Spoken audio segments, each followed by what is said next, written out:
31 mars 2026. Madame, Monsieur, bonjour. Bienvenue au premier bulletin d'information de cette journée sur Écoute FM. Les bulletins d'information sur Écoute FM, une courtoisie de Meubles en Gros. Meubles en Gros, c'est la folie, la référence, c'est bien compris, matelas électro, à petit prix, tout ça sous rythme envoûté.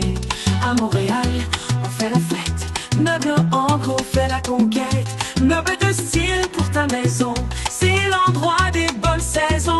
Meubles en Gros, les meilleurs prix de la ville, Meubles en Gros, venez voir notre style. Passez nous voir chez Meubles en Gros. Au 6200 Henri Bourassa Est Montréal-Nord.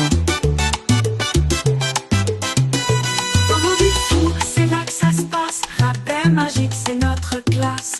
Matelas confort, électro en feu, avec Meubles en Gros c'est heureux. On danse, on rit sur la salsa, sur la flopite et c'est extra. Meubles en Gros, la grande maison, pour les meubles nous avons raison. Meubles en Gros, les meilleurs prix de la ville.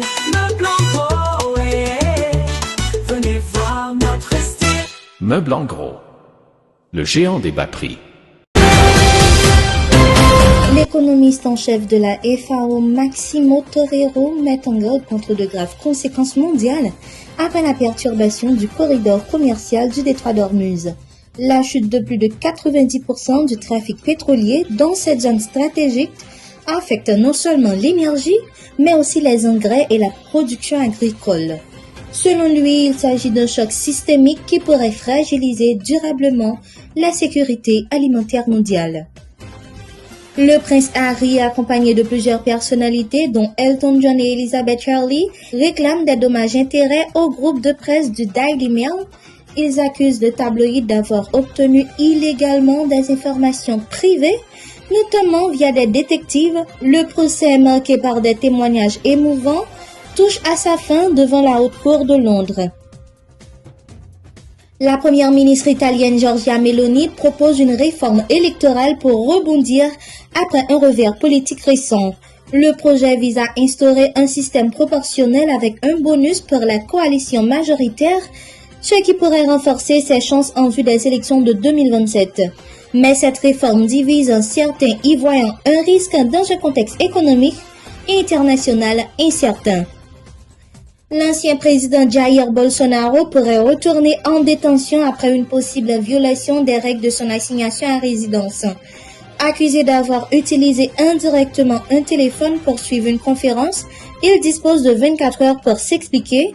Condamné à 27 ans de prison pour tentative de coup d'État, il purge actuellement sa peine à domicile pour raison de santé.